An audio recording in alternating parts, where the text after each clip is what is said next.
Hello friends, अभी तक जो भी हमने पढ़ लिया वो हमने अकाउंटिंग सीखी on the base of double entry.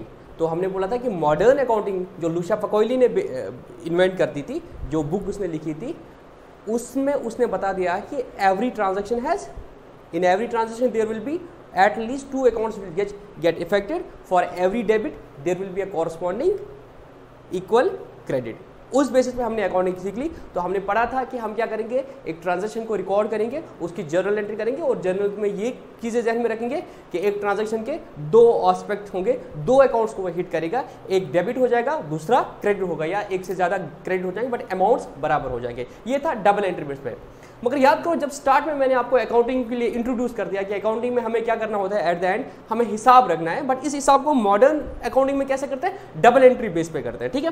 But मैंने आपको अपने लोकल बिजनेसमैन की एग्जांपल दी थी, जो हमारे वहाँ शॉपकीपर है, वो क्या करता है, वो भी हिसाब रखता है, हर कोई हिसाब रखता है। ये चीज़ें मैंने आपको पहले बोल दी थी, अगर आपने मेरे इनिशियल लेक्चर्स देखे, वहाँ पर मैंने आपको ये चीज़ें बता दी थी कि हर कोई हम में से हिसाब कर लेता है। मैं अपना हिसाब करता हूँ, चलो मैं कोई डबल एंट्री अकाउंटिंग नहीं करता, मैं भी अपना हिसाब रखता हूँ। मैं अगर किसी को पैसे देता हूँ तो मैं लिख के रखता हूँ कि इसको मैंने पैसे दिए, मैंने अगर किसी से पैसे लिए तो मैं वो लिख के रखता हूँ। हमारे घर वाले, हमारे पेरेंट्स हिसाब रखते हैं कि दूध वाले को कितना पैसा देना है, फलानी को कितना पैसा देना है, जिससे मतलब ग्रॉसरी लेते हैं उसको कितना पैसा देना है, कब उससे पैसा लिया, तो लिख लेते हैं। तो हर कोई अकाउंटिंग करता है। बट हम जब बिजनेस की अकाउंटिंग की बात करेंगे, हमने जो सीख लिया आज तक वो था डबल एंट्री बेस पे। मगर जो मैंने लोकल बिजनेसमैन की एग्जांपल दी थी आपको, जो मेरे लोकल उधर वहाँ पे शॉपकीपर है, वो तो ये अकाउंटिंग नहीं करता है। जो मैंने आपको सिखा दी है अभी तक, जर्नल से लेके trial balance and then balance sheet, profit loss account बनाना, वो डबल एंट्री बेस पे था। बट जो लोकल शॉपकीपर मेरा है, वो बेचारा ये चीज़ें नहीं कर पाता है। उसने तो धंधा करना है, उसने तो बिजनेस करना है, उसको वो चीज़ें ज़रूरत नहीं पड़ रही है कि उसको वैसे बैलेंस शीट और वैसे प्रॉफिट लॉस चाहिए, तो वो चीज़ें नहीं करता। क्यों? अगर उस चीज़ के लिए उसको एक अकाउंटेंट रखना पड़ेगा और एक अकाउंटेंट को उसको 5 से 10 हज़ार रुपये देने पड़ेंगे, तो वो बोलेगा मैं ये फालतू में इतने पैसे उस बंदे को क्यों दे दूँ, मुझे उस चीज़ की ज़रूरत नहीं पड़ती है। वो चीज़ किस चीज़ की ज़रूरत उसको पड़ती थी, अगर हम देखेंगे सर, उसको ज़रूरत दो ही चीज़ें पड़ती थी। मैंने आपको तब भी बोला था, वो क्या करता है, उसके पास ये उसकी दुकान है, ठीक है, तो कोई बंदा आएगा कैश में माल लेगा, तो वो उसका बिल्कुल हिसाब नहीं रखता है, जितना भी कैश आता है काउंटर में डालता है। अगर मैं बीइंग लतीफ उधार लेता था, तो मैं क्या करता था, वो क्या करता था, एक डे बुक बनाता था पहले। हाँ, वो एक डे बुक बनाता, उसमें लिखता था लतीफ ने 1500 का माल लिया, इसलिए मिस्टर एक्स ने 2000 का लिया, इस तरह से वो लिखता था। और अगर वो किसी क्रेडिटर से, अपने क्रेडिटर से माल उधार लेता था, तो एक डायरी में लिखता था आज दिन में मैंने ये चीज़ खरीदे। और शाम को क्या करता था वो, जो उसने एक दूसरा बुक लेजर रखा था, खाता रखा था, उसमें होता था लतीफ का अकाउंट, मिस्टर एक्स अकाउंट। तो हर दिन के हिसाब से देता था, अच्छा लतीफ ने आज इतने का माल लिया, तो लतीफ के खाते में डालता था, उसके खाते में डालता था, क्रेडिटर से इतने लिया उसमें डालता था। और अगर कभी कैश देता था तो वो डे बुक में लिखता था, तो फिर मेरे अकाउंट में वो माइनस करता था। इस तरीके से वो अपना हिसाब रखता था। वो जो वो हिसाब करता है, वो एक ही, मैंने आपको तब भी बोला था, आप प्लीज वो मेरे इनिशियल लेक्चर्स देखो, मैंने तब भी बोला था, वो क्या करता था, वो ट्रांजैक्शन का एक ही एस्पेक्ट रिकॉर्ड करता था, एक सिंगल एस्पेक्ट रिकॉर्ड करता था। जब मैंने उससे माल खरीदा, 1500 का माल खरीदा, वो ये चीज नहीं लिखता है कि मेरी 1500 की सेल हो गई और इसके बैलेंस मुझे कैश नहीं, मुझे लतीफ डेटर हो गया 1500 का। वो इसकी हम जब डबल एंट्री करते हैं, हम बोलते हैं Latif account debit to sales, ये डबल एंट्री में हम करते हैं। बट मैंने तब भी बोला कि वो शॉपकीपर, जो लोकल शॉपकीपर है, वो ये चीज़ नहीं करता है। वो क्या करता है, खाली वो लिखता है कि लतीफ ने 1500 का माल लिया, मिस्टर एक्स ने 2000 का माल लिया, और उसने किसी से लिया तो वाई से उसने 20,000 का माल लिया, तो वो सिर्फ ये लिखता है वाई से मैंने 20, किससे लेना है, किसको देना है, वो उतना ही हिसाब रखता है, ठीक है। और किससे कैश आया वो लिख लेता है और शाम को उसके खाते में डाल देता है। वो जो अगर देखो तो क्या करता है, ट्रांजैक्शन का एक ही एस्पेक्ट कवर करता है कि मुझे लेना है कि मुझे देना है। और अगर कैश में होता है तो वो बिल्कुल हिसाब नहीं रखता है, वो वाला दुकानदार। कुछ लोग रखते हैं। तो उन सब चीज को जहां पे सिर्फ एक ही ट्रांजैक्शन के एक ही एस्पेक्ट को कवर करता है, उसको बोलते हैं सिंगल एंट्री। ट्रांजैक्शन के एक ही एस्पेक्ट को अगर तुम रिकॉर्ड करते हो तो उसको क्या बोलते हैं, सिंगल एंट्री। और हमने जो अभी तक अकाउंटिंग की उसमें क्या था, for every debit there was equal and corresponding credit, तो हम करते थे डबल एंट्री। समझ आई बात? अभी तक जितनी भी अकाउंटिंग हमने की थी जर्नल वो था मॉडर्न अप्रोच, जिसको हम डबल एंट्री बोलते हैं। बट जो हमारे लोकल दुकानदार होते हैं, वो अगर एफर्ट नहीं कर पाए कि वो अकाउंटेंट रखे, उनको जरूरत नहीं पड़ रही है इस सब चीज़ की, तो वो बोलते हैं फालतू में हम अकाउंटेंट को 5 से 10 हज़ार रुपये क्यों देंगे मंथली। तो हम क्या करते हैं, वो सिंगल एंट्री, जितना उसको रिक्वायरमेंट होती है उतनी वो रिकॉर्डिंग करता है। तो एक तो ये मॉडर्न अप्रोच हुआ जिसमें आपको पूरा सब कुछ करना पड़ेगा, जर्नल एंट्री करनी पड़ेंगी, वाउचर्स रखने पड़ेंगे, लेजर बनाने पड़ेंगे, ट्रायल बैलेंस बनाना पड़ेगा, then trading account, profit and loss and balance sheet बना सकते हो। वो होता है मॉडर्न अप्रोच। और वो कौन करते हैं? वो बिजनेसमैन जिनके कंप्लायंस ज़्यादा होते हैं, जिनको बैंक से बैलेंस शीट वो सब कुछ चाहिए होता है, और वो जो एफर्ट कर सकेंगे वो चीज़ कर लेते हैं। ठीक है, हमारी कंट्री में एक एक्ट है, इनकम टैक्स एक्ट। जब इस कंट्री में कैसी चलती है कंट्री, लोगों को टैक्स देना पड़ता है। ठीक है, इनकम टैक्स एक्ट में लोगों को अपनी इनकम पे टैक्स देना पड़ता है। उसमें भी उन्होंने रखा है कि जो बड़े बड़े उन्हें कुछ क्राइटेरिया रखे हैं जो मैं यहाँ पे डिस्कस नहीं कर रहा था, कि अगर आपकी सेल इतनी हो रही है तब जाके आपको बुक्स ऑफ अकाउंट्स बनाने हैं, मतलब तब आपको प्रॉपर अकाउंटिंग करनी है, तब आपको डबल एंट्री बेस पे करनी है। और अगर आप मतलब छोटे हो तो आपको वो चीज़ नहीं करना है, आप टेंटेटिव बोल सकते हैं हमारी इनकम है, हम मान लेंगे। ठीक है, थोड़े रिकॉर्ड्स करने पड़ते हैं। ऐसे स्ट्रिक्ट रूल नहीं है कि आपको वो रिकॉर्ड्स करना। पर जो बड़े होते हैं, जिनका टर्नओवर सपोज 2 करोड़ से ज़्यादा है, उनको टैक्स ऑडिट बनाना पड़ रहा है CA से, तो उनको जरूरी अपनी proper books of accounts double entry system के बेस पे बनानी है। ठीक है, अब ये जो है मतलब जो हमारा लोकल दुकानदार है वो क्या करता है? सिंगल एंट्री बेस पे अकाउंटिंग करता है। तो क्या हमें सिंगल एंट्री सीखनी है? सिंगल एंट्री बेस पे कैसे अकाउंट? नहीं, हमें नहीं सीखना है। सिंगल एंट्री बेस पे कोई अकाउंटिंग नहीं करते, बिकॉज ये कोई सिस्टमेटिक वे नहीं है। हमने पढ़ा था accounting is a systematic way of recording, classifying, summarising, is a process, is an art of classifying, recording, summarising. तो इसके बेस पे कुछ रूल्स थे। सिंगल एंट्री में कोई रूल नहीं है। हमारा जो मेरा दुकानदार है वो अपने हिसाब से हिसाब करता है, और कोई दुकानदार है वो अपने हिसाब से, हमारे गांव का दुकानदार जो है वो अपने हिसाब से हिसाब रखता है, जिस तरह से उसको चाहिए, जो उसको लगता है मुझे रिक्वायरमेंट है वो अपने हिसाब से करता है। एक मैकेनिक है वो अपने हिसाब से करता है, एक किराना वाला है वो अपने हिसाब से करता है, एक रेडीमेड गारमेंट अपने वाले हिसाब से। तो इसका कोई सिस्टमेटिक मेथड नहीं है। तो पहला आपको एकदम समझ आए, जो single entry cash based system है वो क्या होता है? वो अनसिस्टमेटिक है। अगर आपको ऑब्जेक्टिव आ जाएगा तो आंसर क्या है? ये अनसिस्टमेटिक वे है। तो कोई सिस्टमेटिक वे नहीं है। तो आप नहीं बोलोगे सिंगल एंट्री सिस्टम ऐसे है तो मैं आपको सिंगल एंट्री सिखाऊंगा। क्यों? हर कोई अपने अपने हिसाब से अकाउंटिंग करेगा, तो कोई हार्ड एंड फास्ट रूल नहीं है। एक मिनट जस्ट होल्ड कर देना।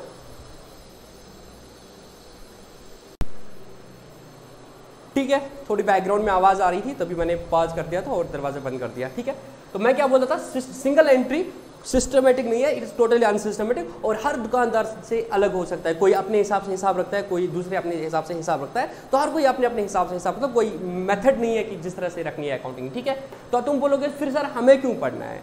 ये क्वेश्चन आएगा, हमें क्यों पढ़ना है? पहले इसलिए पढ़ना है क्योंकि आपके सिलेबस में है, फिर देखेंगे आपके सिलेबस में क्यों रखा है। देखो क्या जरूरत पड़ती है।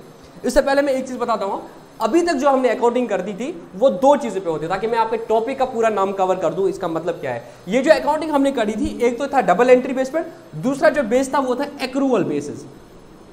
याद है लास्ट में हमने जब प्रॉफिट लॉस अकाउंट तब कुछ एंट्रीज की थी, हमने बोला था अगर मैंने सैलरी नहीं दी है कोई बात नहीं, मैं सैलरी खर्चा हो गया है तो मैं एक्सपेंसेस को रेवेन्यू के साथ मैच करूंगा एज पर मैचिंग कंसेप्ट, और सैलरी एक्रू हो गई है तो सैलरी का खर्चा पड़ेगा, चाहे कैश में दिया है या नहीं दिया था। तो वो जो डबल एंट्री बेस्ड अकाउंटिंग हम करते थे वो था एक्रूअल बेसिस पे। खर्चा कर दिया कैश में या नहीं वो मैटर नहीं करेगा, बट खर्चा हो गया उस मंथ के लिए, उस बंदे ने अपनी सर्विस दे दी तो आपको सैलरी देनी है। अभी नहीं दिए तो इट्स डिफरेंट थिंग, बट उसने सर्विस दे दी तो आप वो सैलरी का खर्चा उस साल की प्रॉफिट लॉस में डालोगे। वो एक्रूअल कंसेप्ट था। बट सिंगल एंट्री जो होता है ये कैश बेस्ड होता है। ये दुकानदार क्या करता है, ये खर्चा वर्चा उस हिसाब से नहीं देखता है, इसको ये जब कैश में खर्चा करता है तब बोलता है कि हाँ मेरा खर्चा हो गया। कैश में जब इनकम आई तब बोलता है मेरी इनकम आ गई। तो ये कैश बेस्ड अकाउंटिंग करते हैं। एक तो था एक्रूअल बेस्ड, तो यहाँ पे ये खर्चा कब बोलेगा, ये कब बोलेगा, रिकॉर्ड हो गया। तो नॉर्मली क्या होता है, एक तो वो सिंगल एंट्री सिर्फ 2 तरह, ये मैं आगे बढ़ाऊंगा। एक सिंगल एंट्री होता है कि मैं सिर्फ डेटर क्रेडिटर का हिसाब रखूँ, दूसरा होता है मैं डेटर क्रेडिटर का हिसाब रखता हूँ और एक कैश बुक बनाता हूँ, सिर्फ कैश का हिसाब रखता हूँ। कैश कहाँ से आया, कैश कहाँ से गया, तो वो मैं आपको बताता हूँ ताकि मुझे पता चलेगा मेरा कैश कितना होना चाहिए। ठीक है, तो हमें जो अकाउंटिंग सीखनी है हम यहाँ पे पढ़ेंगे वो सिंगल एंट्री जो कैश बेस्ड है। ठीक है, सिर्फ कैश का हिसाब रखता है। खर्चा कब माना जाता है, जब कैश में होता है। कब इनकम मानी जाती है, जब कैश में वाकई आ जाती है। ठीक है, और दूसरा क्या था, डबल एंट्री। ये तो मैंने चलो आपको बता दिया। लाइट चलेगी, ये भी वापस आएगी।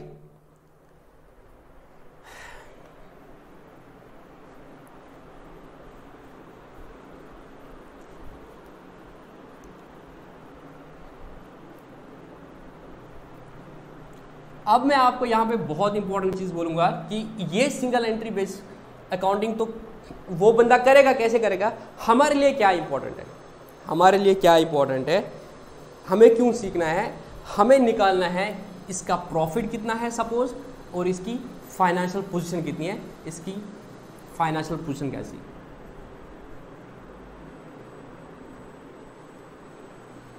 हमें ये दो चीज़ें सीखना है कि इस single entry cash based system से क्या हम इस बंदे का प्रॉफिट और उसकी फाइनेंशियल पोजीशन निकाल सकते हैं, वो हमें सीखना पड़ेगा। और ये सीखना जो है ना, यही बहुत इंपॉर्टेंट है। आपको मेथड ऑफ अकाउंटिंग नहीं सीखना है क्योंकि उसका कोई मेथड नहीं है।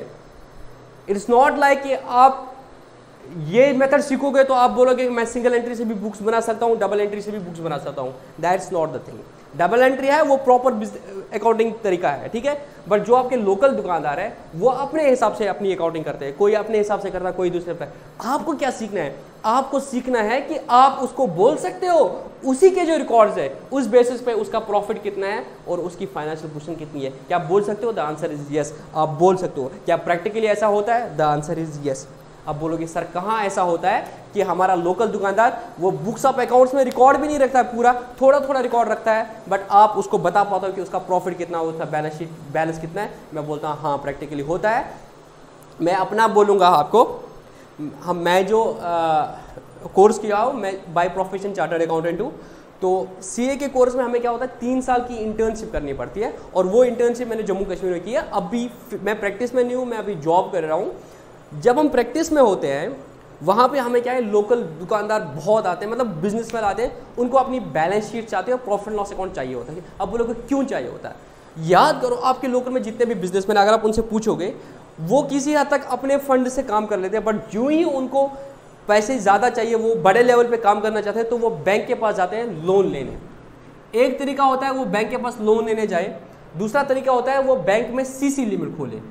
ये नाम आपने सुना, वर्ड सुना होगा, अगर नहीं तो आप में से कोई भी रिश्तेदार या दोस्त बिजनेस करता होगा तो उसको पता होगा, उससे पढ़ लेना। वो बैंक में कैश क्रेडिट लिमिट देता है। कैश क्रेडिट लिमिट मतलब कहता है वो बैंक में एक काइंड ऑफ करंट अकाउंट खोलता है।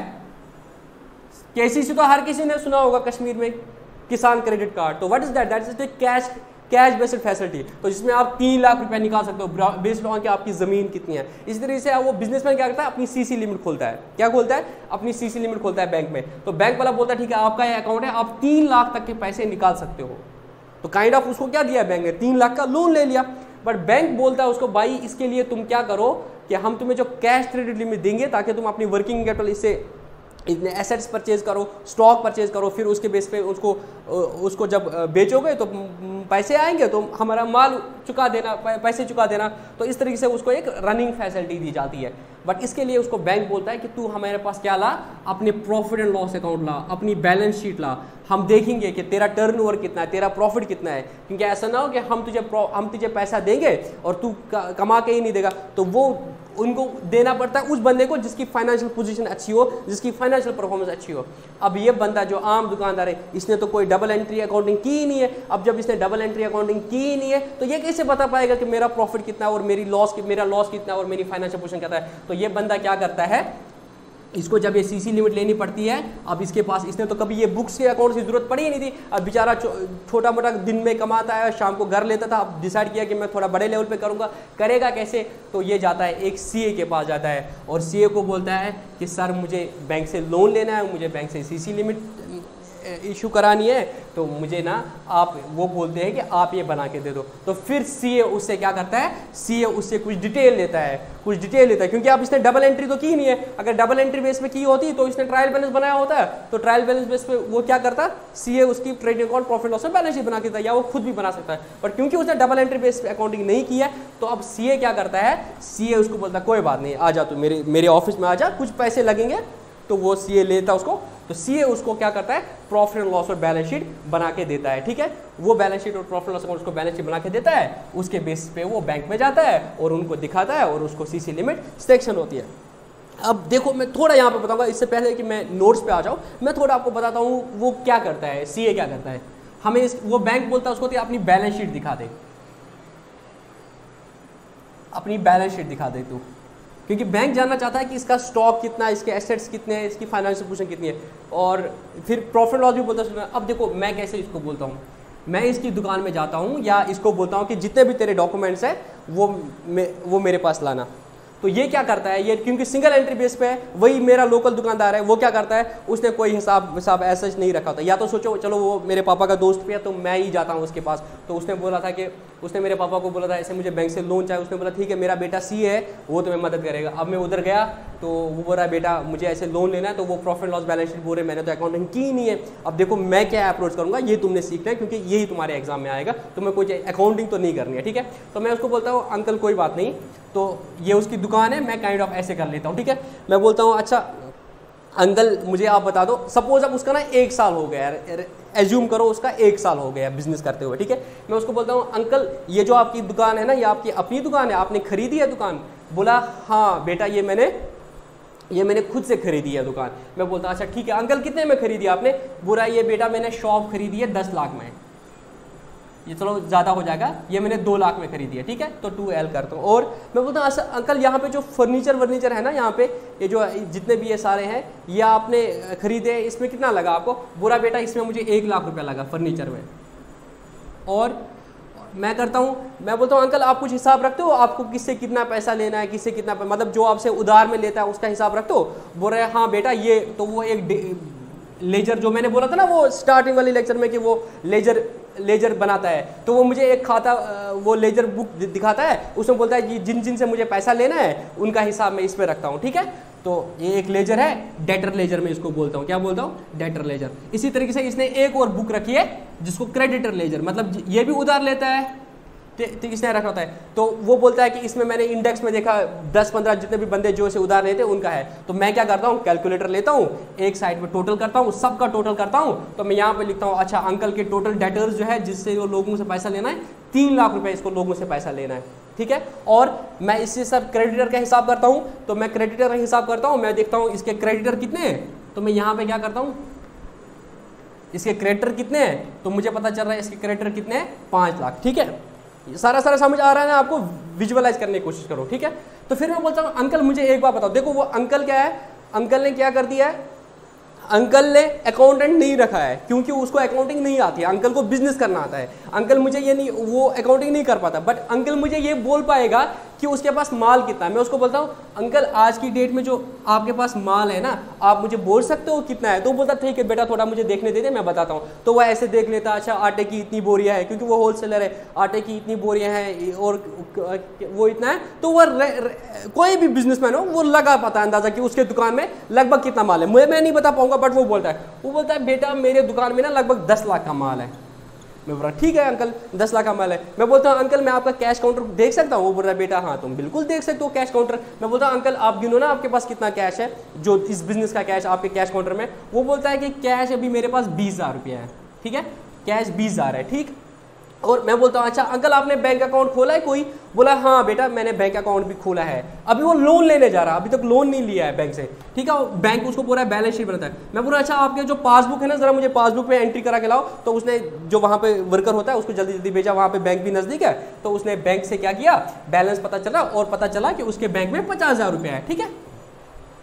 ये हो गया। मैं बोल रहा हूँ अच्छा अंकल ये जो आपने खर्चा किया था ना 2 लाख का, शॉप 2 लाख की ले ली, ठीक है, और आपने फर्नीचर 1 लाख का ले लिया, ठीक है, और आपने ये डेटर्स जो है, ठीक है, डेटर आपके 3 लाख के हो गए। ये आपने जब बिजनेस स्टार्ट किया था ना, सपोज उसने 1 साल पहले बिजनेस स्टार्ट किया था, तो आपने अंकल ये पैसे खुद से लगाए थे सारा? कितना लगाया था आपने? तो वो बोला बेटा खुद से तो नहीं लगाया था सारा, तो कुछ मैंने रिश्तेदारों से लिया था, कुछ मैंने रिश्तेदारों से लिया था। मैं बोल रहा हूँ कि रिश्तेदारों से कितना लिया था? बोला मैंने लोन लिया था रिश्तेदारों से, ठीक है, लोन फ्रॉम रिलेटिव्स 4 लाख का, ठीक है। तो लोन फ्रॉम रिलेटिव्स में बोला है 4 लाख का, ठीक है। तो इस तरह से वो सारा टोटल हो गया। मैं बोल रहा हूँ अंकल और तो मत है कुछ बिजली का बिल मत कुछ बकाया है? तो बोल रहा है हाँ इलेक्ट्रिसिटी बिल थोड़ा पेंडिंग है, 1 महीने का इलेक्ट्रिसिटी बिल पेंडिंग है, 2 महीने का। मैं बोल रहा हूँ अंकल कितना है? वो बोल रहा है वो 5,000 है। मैं बोल रहा हूँ अंकल और कुछ किसी को मत कुछ देना है आपने? और बोल रहे हैं हाँ बेटा ये क्या बोल रहे हैं कि ये जो मेरे वर्कर है यहाँ पे इनकी सैलरी मुझे थोड़ी देनी है। तो मैं बोलता हूँ अच्छा ठीक है अंकल कितनी है सैलरी आउट से? बोला ये जो मेरे 2-3 वर्कर है इनका मुझे 2 महीने का सैलरी है, तो 40,000 रुपया मुझे देना है, ठीक है।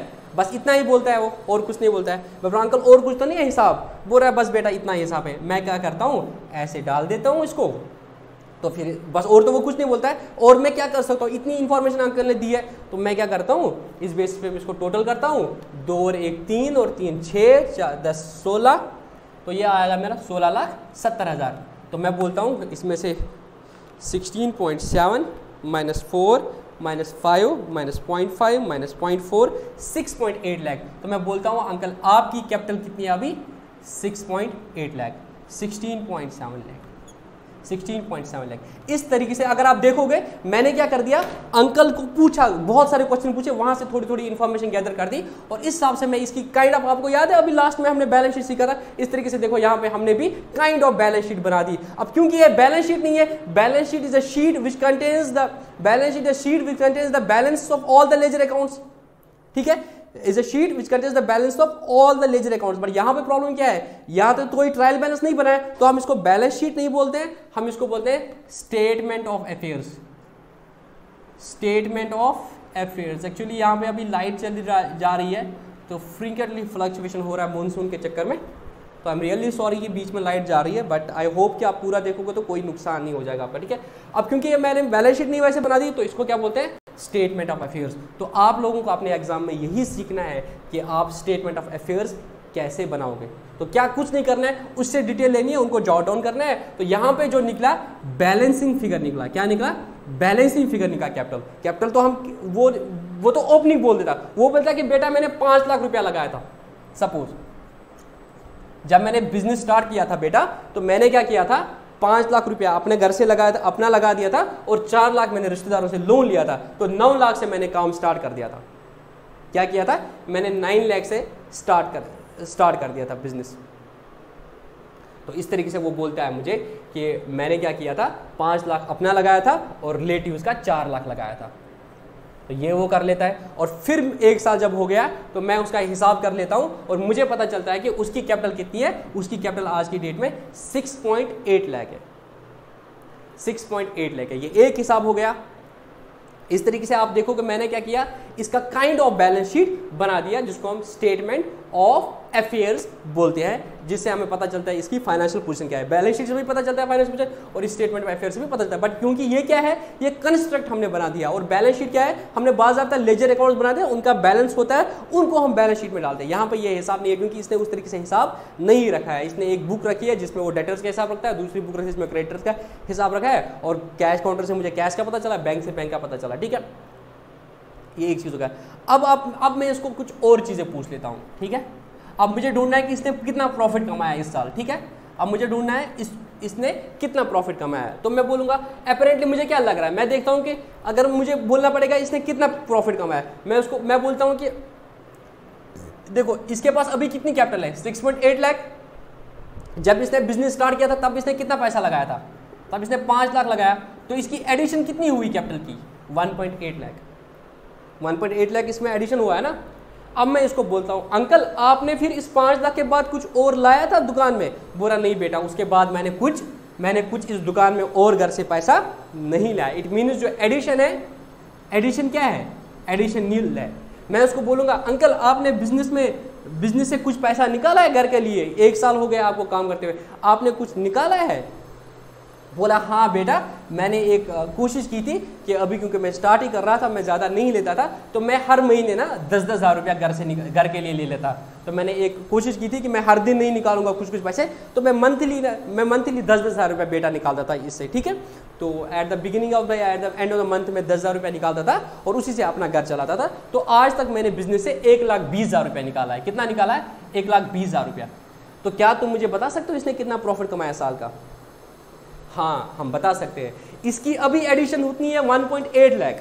1.8 लाख मुझे अपेरेंटली लग रहा है इसका कैपिटल है, और 1.2 लाख इसने निकाल दिया है। इट मीन इसकी एडिशन कितनी हुई है, 3 lakh. What is this addition? This is nothing but profit. Capital कैसे बढ़ेगी सर? कैपिटल बढ़ेगी प्रॉफिट से। कितनी बढ़ी है, 1.8 और 1.2 निकाल दी इसने, तो इसने कितना प्रॉफिट कमाया होगा?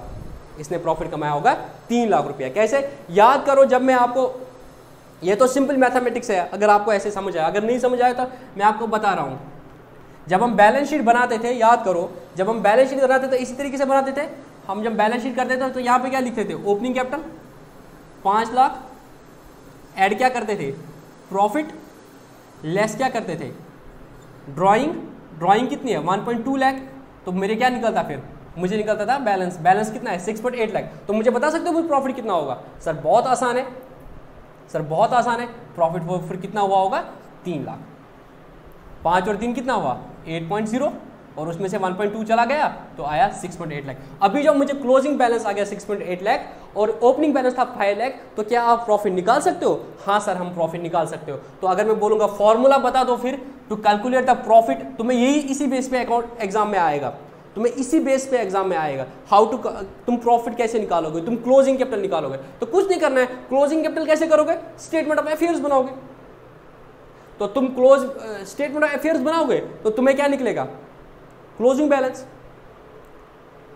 तो इसमें तुम्हारा निकलेगा क्लोजिंग कैपिटल। अब तुम बताओगे प्रॉफिट कैसे निकालोगे? हाँ सर बहुत आसान है, प्रॉफिट इज इक्वल टू, क्या किया आपने सर, क्लोजिंग कैपिटल जो है 6.8 लाख, सर इसमें से ऐड कर दिया ड्राइंग, अभी कितना है 6.8, और घर कितना लिया था 1.2, वो भी ऐड करेंगे, टोटल कितना हुआ 8। इसमें से लेस क्या करेंगे, अगर कोई एडिशन है, इसमें एडिशन कुछ नहीं थी, और क्या करेंगे लेस ओपनिंग कैपिटल, तो तुम्हें निकलेगा प्रॉफिट कितना है, इसमें एडिशन कुछ नहीं है, ओपनिंग कैपिटल कितनी है 5 लाख। तो बेसिक वे ना, मतलब तुम्हारा शाम को 6.5 लाख रुपया है, या तुम्हारे शाम को 100 रुपया है, और सुबह का दिया है, तुम्हें पता चलेगा तुम्हारा एडिशन कितना हुआ है। तो बहुत आसान है, उसी तरीके से हमने तुम ये भी कर दिया है।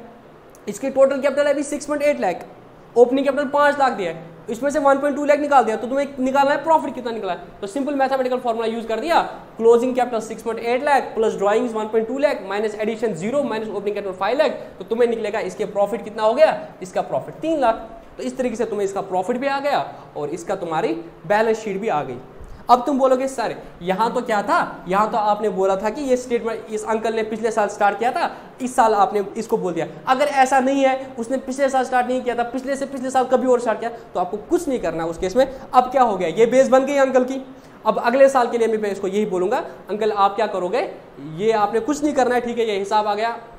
उसके अगले साल जब वो अंकल, मैं उसको कुछ नहीं बोलूँगा कि अंकल जब 31 मार्च आएगा अगले साल का, तो आप मुझे फ़ोन कर देना, मैं तब दुकान पे आऊँगा। बस आप एक हिसाब रख लेना, अगर इस बिज़नेस में आप कुछ पैसा लाओगे और अपने घर से और पैसा लाओगे, एक तो उसका हिसाब रख लेना, बाकी जैसा आप कर रहे हो वो ठीक है, एक तो आप उसका हिसाब रखना, और जो आप अभी भी कर रहे थे कि जितना भी आप पैसा यहाँ से निकालोगे उसका भी हिसाब रखना। तीसरी चीज़ आप क्या कर देना, अगर आपने इन रिश्तेदारों को कुछ पैसा ले लिया, वापस दे दिया, तो उसका भी हिसाब रख लेना।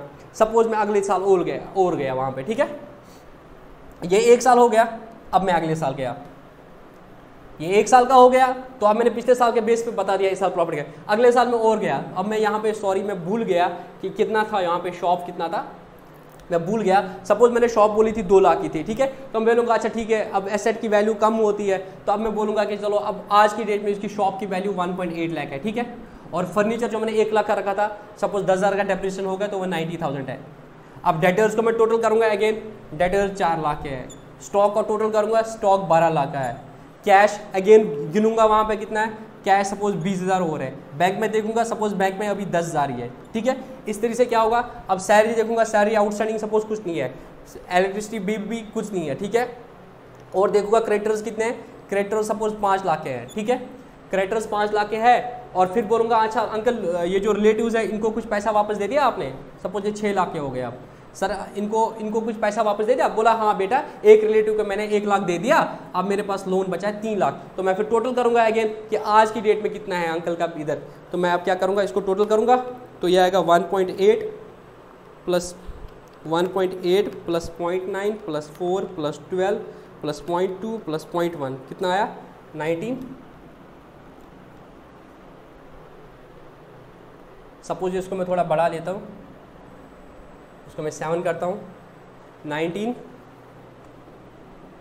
माइनस 10, अब अंकल की कैपिटल कितनी है 9 लाख। अब मैं बोलूँगा अंकल आपने इस साल कुछ पैसा और लाया था, बोला हाँ बेटा इस साल ना मैंने 1 लाख रुपया और घर से लाया था, इस साल मैंने घर से और 1 लाख रुपया लाया था, अब कितनी इसकी है 9। मैं बोलूँगा अच्छा अंकल आपने घर से 1 लाख रुपया लाया था, हाँ, और अंकल आपने कुछ घर लिया, बोला हाँ बेटा इस साल भी जिस तरह मैंने लास्ट ईयर 10,000 लिए थे, इस साल भी मैंने 10,000 रुपये, तो 1,20,000 रुपये मैंने घर ले लिया था, तो तुम बोल सकते हो इस साल कितना प्रॉफिट है सर? हाँ बहुत आसान है। क्लोजिंग कैपिटल कितनी है? 9 प्लस ड्राइंग कितनी है? 1.2 उसकी ड्राइंग है, इसमें से क्या लेस करेंगे? एडिशन कितनी है सर? एडिशन इस साल की 1 लाख है। और ओपनिंग कैपिटल क्या थी? पिछले साल की क्लोजिंग वो कितनी थी? 6.8। तो जो एडिशन की है वो लेस करेंगे उसमें, क्योंकि वो तो एडिशन 9 में से तो एक घर से लाया है, तो 9 में से एक वो लेस बचा 8 में से पुराना था 6.8, 8 माइनस 6.8, तो इस साल एडिशन कितनी हुई है? 1.2 प्लस जो 1.2 इसने घर ले लिया है, तो इस साल का प्रॉफिट इसका कितना हुआ है? 2.4 लाख। तो इस तरीके से हम उसका प्रॉफिट बोल सकते हैं और इसका बैलेंस शीट बोल सकते हैं। तो इस तरीके से हम इसके फाइनेंशियल स्टेटमेंट्स बना सकते हैं। और अगर आपको लोकल में कोई बंदा बोलेगा कि मेरा प्रॉफिट लॉस निकालो, तो इस तरीके से हम उसका स्टेटमेंट ऑफ अफेयर्स बनाते हैं, वहाँ पे हम कंस्ट्रक्ट करते हैं, उससे डिटेल लेते हैं और थोड़ा अपना दिमाग लड़ा लेते हैं, तो हम उसका पता है कि उसकी कैपिटल कितनी है, उसकी बैलेंस शीट कितनी है, और इस तरीके से हम उसका बोल सकते हैं कि उसका प्रॉफिट कितना है। अब आप इस लायक हो चुके हो कि आपके लोकल में जितने भी बिजनेसमैन हैं, आप उनकी अकाउंटिंग कर सकते हो। और मेक इट अ हैबिट। देखो मैं आपको यहाँ पे एक बहुत इंपॉर्टेंट बात बोलने वाला हूँ, बहुत इंपॉर्टेंट बात बोलना। आप में से हर कोई प्रैक्टिस, मतलब ये मेरा एक ड्रीम भी है ऑनेस्टली, और I am thinking about it कि मैं इस पर वर्किंग भी करूँगा, बट अभी मैं क्योंकि जॉब में भी बिजी हूँ, मैं उतना टाइम नहीं कर पाऊँ। और चलो अभी जो उस गोल का अल्टीमेटली मेरा था, उसका एक स्टेप तो मैंने स्टार्ट कर दिया कि मैंने लेक्चर स्टार्ट कर दिया, और लेक्चर से क्या हुआ कि मैं अपनी अकाउंटिंग नॉलेज लोगों को दे पा रहा हूँ। और फॉर्चुनेटली एक चीज़ और होगी मेरे उस गोल के साथ कि आप लोगों का एसएसबी का अकाउंट असिस्टेंट वाला एग्जाम आ गया, ये उसके ना कोइंसाइड कर दिया, और जो मेरा वो गोल है उसको ना वो सपोर्ट कर दिया वो चीज़। अब मैं आपको अपना गोल बताता हूँ क्या है, और ये मैं आपको क्यों बोल रहा हूँ, क्योंकि आप कहीं ना कहीं उस लेवल तक आ गए हो। ऑनेस्टली बहुत स्कोप है। स्कोप किस में है? अकाउंटिंग लाइन में बहुत स्कोप है। स्पेशली ये जेके एसएसबी के लेक्चर्स रिकॉर्ड हो रहे हैं, और मैं कश्मीर के कंटेस्ट में बोल रहा हूँ, आप लोगों को बहुत स्कोप है अगर आप अकाउंटिंग फील्ड में जाओगे। मैं ये नहीं चाहूँगा कि अगर किसी लड़का जो अभी देख रहा है, प्रैक्टिस कर रहा है, उसने एमएससी किया है या उसने बीटेक कर दिया है, उसको कहीं पे अच्छी जॉब अपॉर्चुनिटी मिल रही है कि वो आके अकाउंटिंग फील्ड में आ जाए। बट अगर आपने सिंपल ग्रेजुएशन की है, चाहे कॉमर्स में किया है, नॉन कॉमर्स में कर दिया है, और कहीं अच्छे से आपको जॉब्स नहीं मिल रही है, देखो अभी अकाउंट असिस्टेंट के लिए भी बहुत सारे लोगों ने अप्लाई करता है, मैं दुआ करता हूँ आप सबकी जॉब्स लगे, but again the problem is there is a limitation कि कितनी जॉब्स हैं। तो बाकी लोग क्या करोगे? देखो यहाँ पे आपको अकाउंटिंग नॉलेज भी मिल गई, आप थोड़ा और अकाउंटिंग में इंटरेस्ट डाल दो, आप लोकल के बिजनेसमैन है ना, उनकी अकाउंटिंग कर सकते हो। आपको याद है मैं 2 चीज़ें बताता हूँ, अभी डिमोनेटाइजेशन हो गया कंट्री में, और जीएसटी इम्प्लीमेंटेशन हो गया।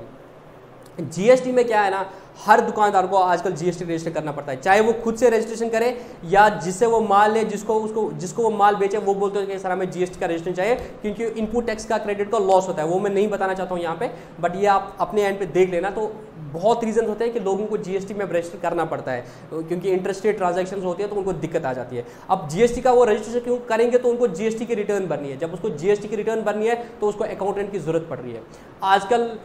मैं अभी इनकम टैक्स का अभी आपको लेक्चर में बोला, इनकम टैक्स का लेक्चर में अभी आपको बोल दिया कि इनकम टैक्स में भी बुक्स ऑफ अकाउंट्स बनाना पड़ता है और उनको टैक्स ऑडिट कराना पड़ता है, तो उनको टैक्स ऑडिट भी कराना पड़ता है। यहाँ पे उनको जरूरत पड़ती है अकाउंटेंट की, और ये टैक्स ऑडिट ये सब चीज़ तो चार्टर्ड अकाउंटेंट करेगा, बट चार्टर्ड अकाउंटेंट हर दुकानदार के साथ अपना मतलब लिंक कंटैक्ट नहीं रख पाता है, ठीक है, क्योंकि चार्टर्ड अकाउंटेंट अपने लाइफ में बहुत बिजी होता है। तो अकाउंटेंट का रोल यहाँ पे आता है। अकाउंटेंट रोल क्या करता है, आपको कुछ नहीं करना है। ऑनेस्टली मैं बोल रहा हूँ, अगर आप अच्छे से ये अकाउंटिंग जो मैंने अभी तक लेक्चर्स कर दिए है वो अच्छे से पढ़ लोगे, या कहीं और से भी पढ़ोगे, चलो मैं नहीं बोलता मेरे से पढ़ो, कहीं और से भी पढ़ लो, अकाउंटिंग अच्छे से सीखो, और अपने इर्द गिर्द में 5 से 6 दुकानदार को पकड़ लो, 5 से 6 दुकानदार को पकड़ लो, जिनको आप बोलोगे कि हम आपकी बुक्स बना देंगे, और अपनी वैल्यू एडिशन करो। आप अपनी वैल्यू एडिशन करो, और वैल्यू एडिशन इस तरीके से करो, आप सीखो कि जीएसटी की रिटर्न कैसे भरते हैं, इनकम टैक्स की रिटर्न कैसे भरते हैं, आप सीख लो कि आप चार्टर्ड अकाउंटेंट के साथ कैसे आपको कांटेक्ट में आना पड़ेगा, वो आप सीख लो। आप उनको बोलो कि आपको क्या क्या ज़रूरत पड़ती है, और उनको ये जो मैंने अभी बोला कि सीसी लिमिट के लिए उनको बैलेंस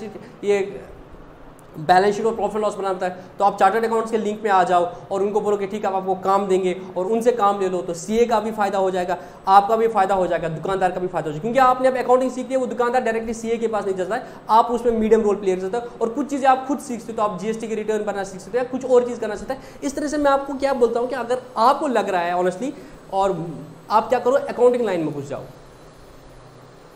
और आप अभी इसके बाद मैं भी वो स्टार्ट करूँगा, जब मैं अकाउंटिंग वाला ये चीज़ें कैंसिल करूँगा, हालांकि शायद मुझे टाइम लग जाएगा उसमें। जो मेरा मिशन तो अपना दूसरा था, वो मैं यहाँ पे पूरा बोल नहीं पाऊँगा अभी, let that be with me जब तक मैं प्रैक्टिकली इम्प्लीमेंट ना करूँ। बट एक चीज़ जस्ट उसमें मैं यहाँ पे बता दूंगा, वो ये चीज़ है कि मैं करूँगा अभी वो चीज़, कोशिश करूँगा कि मैं यहाँ से ही बैठ के करूँ जहाँ मैं अभी प्रेजेंटली हूँ।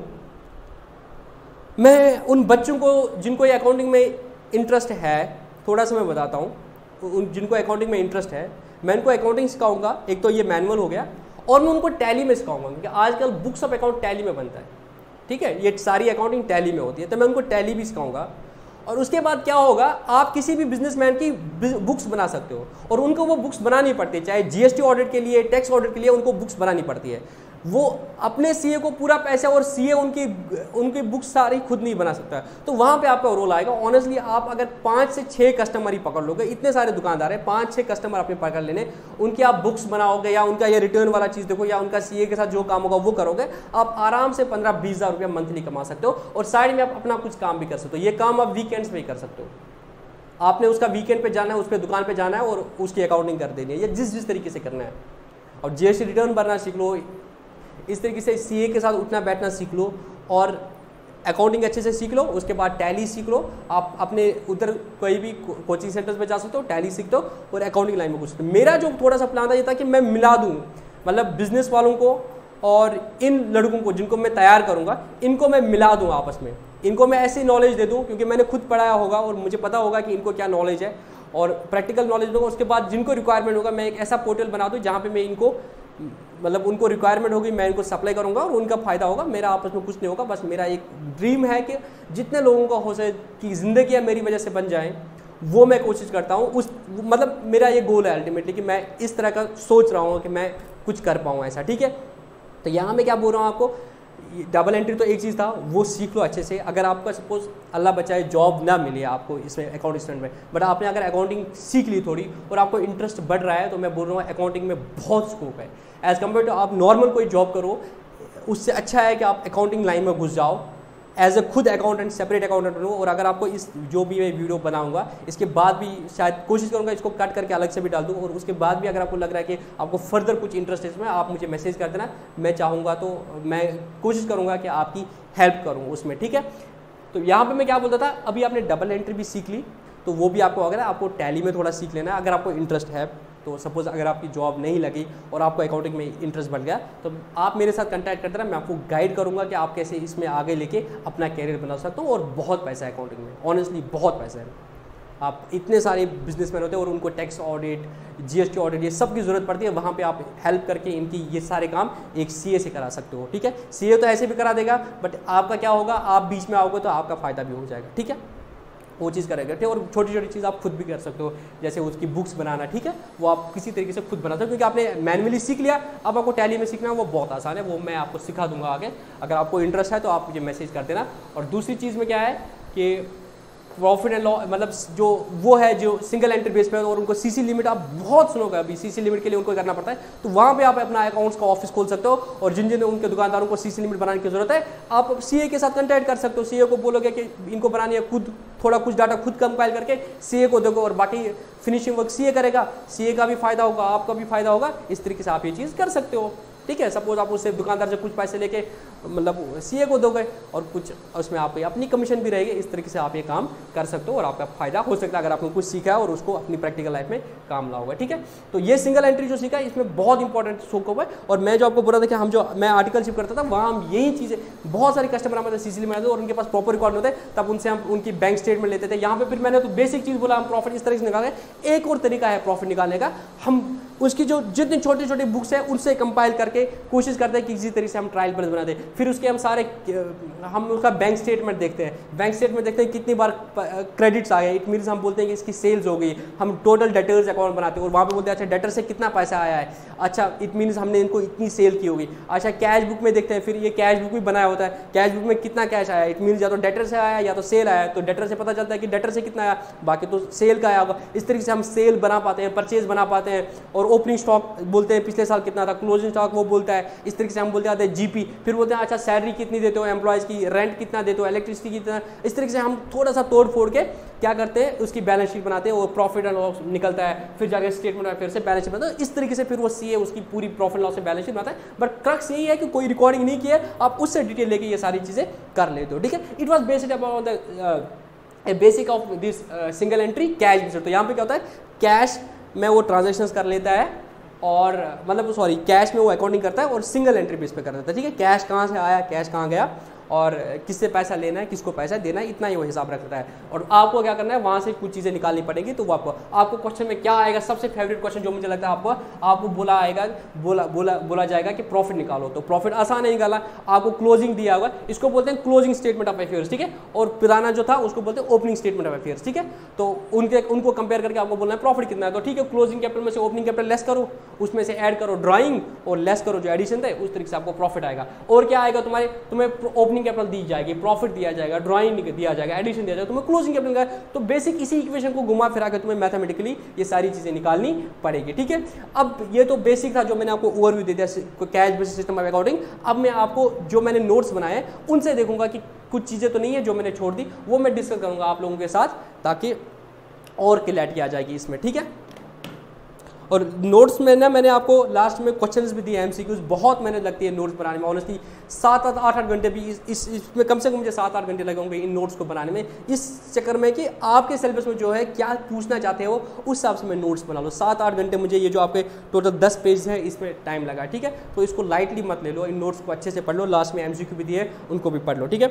अब आजा क्या लिखा है मैंने, cash based single entry system. तो सिंगल एंट्री नहीं है, डबल एंट्री नहीं है, सिंगल एंट्री है, एक्रूअल नहीं है, कैश बेस पर है, ठीक है।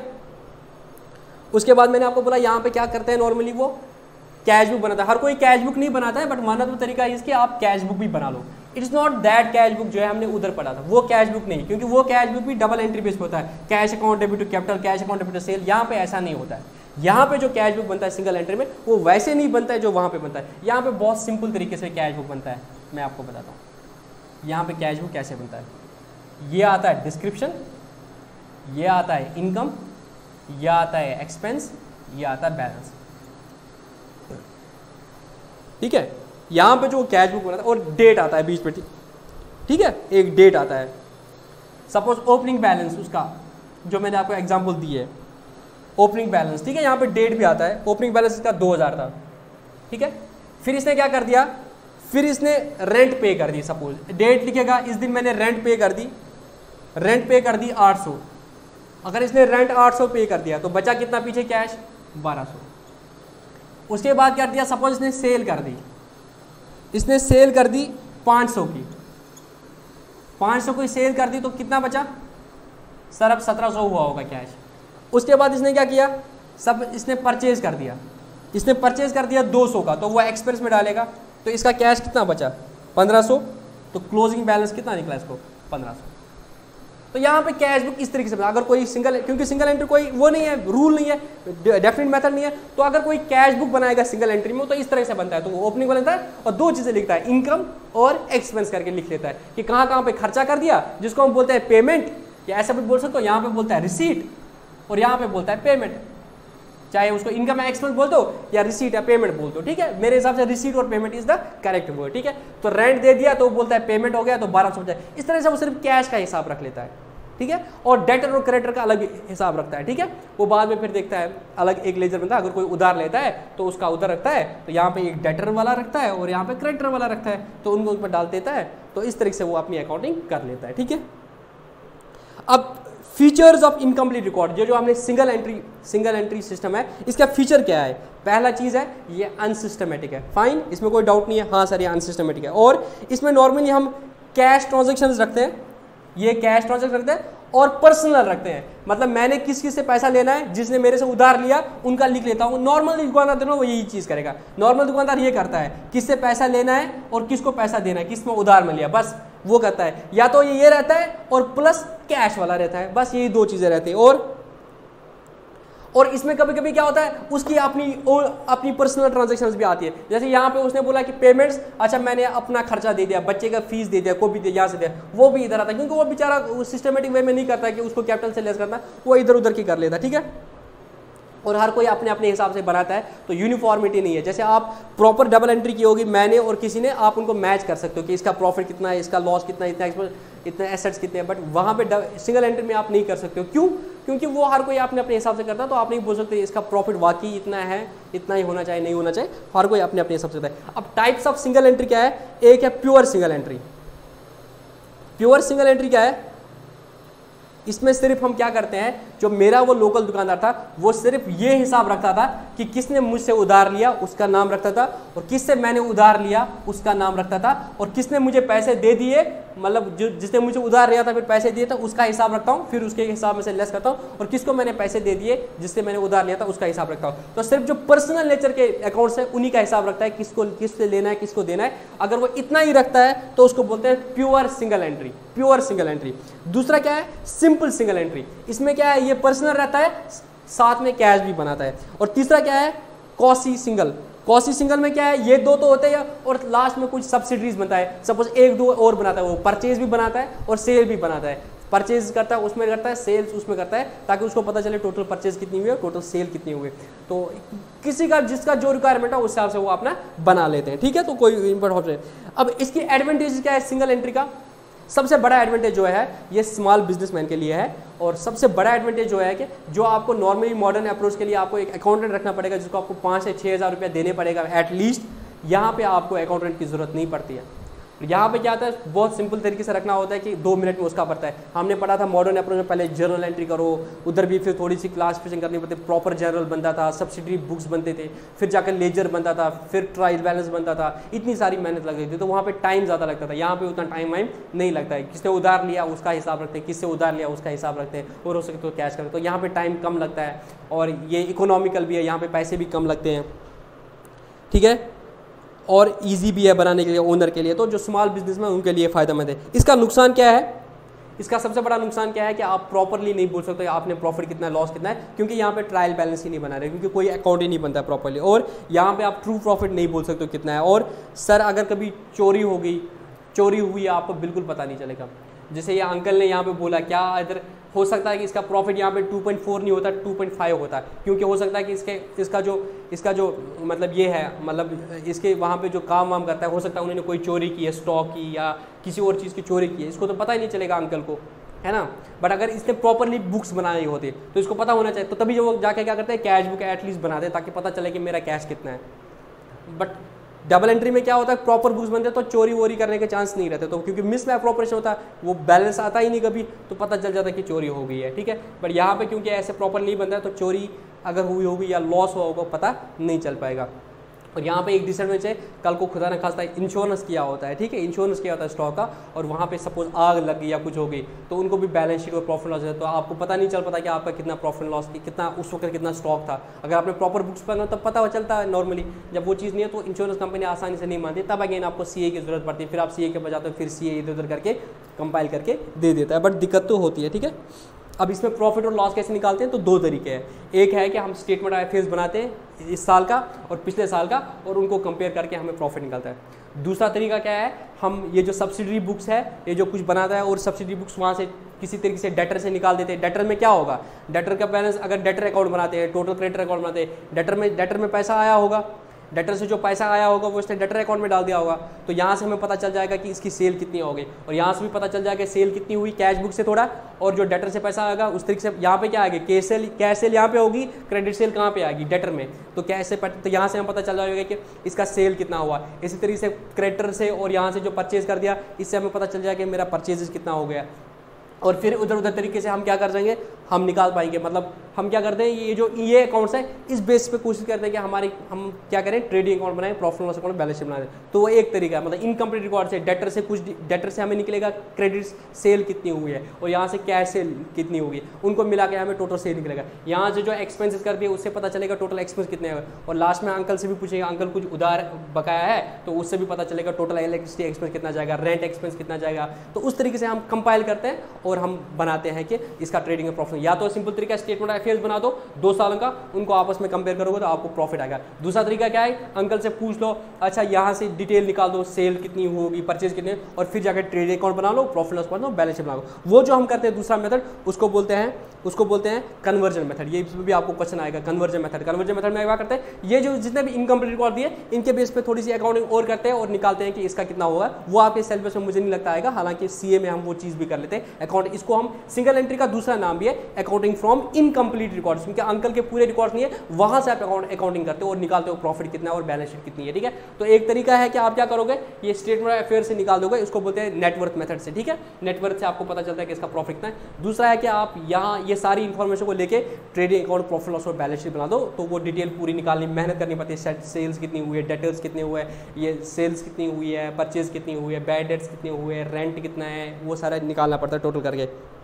ठीक है, स्टेटमेंट ऑफ अफेयर्स मैंने ये दे दिया है। तो 2 तरीके होते हैं, डेबिट और ये इस तरफ होता है, जस्ट लाइक बैलेंस शीट है, बट बैलेंस शीट ये नहीं है। ठीक है, वो मैंने रीजन बता दिया।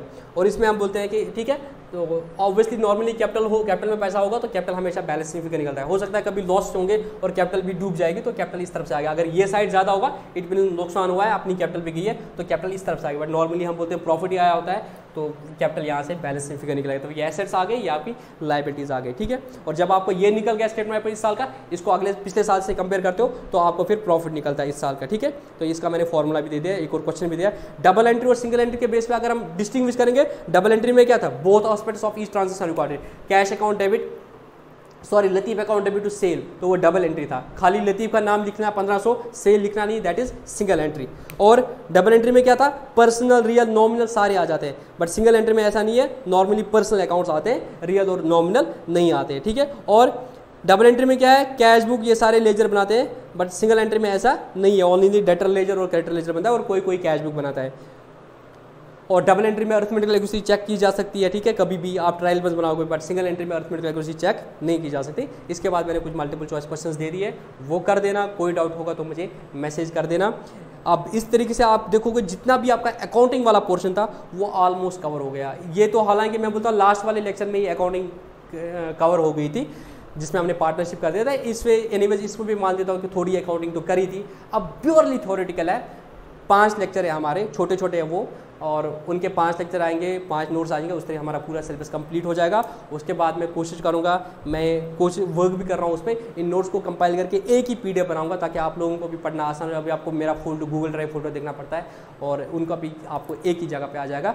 तो आप क्या करो, नोट्स को अच्छे से पढ़ लो, MCQs को फिर खुद से सॉल्व करने की कोशिश करो और लेक्चर्स को देखो, इंशाल्लाह आपको क्लैरिटी आ जाएगी। ठीक है, तो मिलते हैं नेक्स्ट लेक्चर में। आप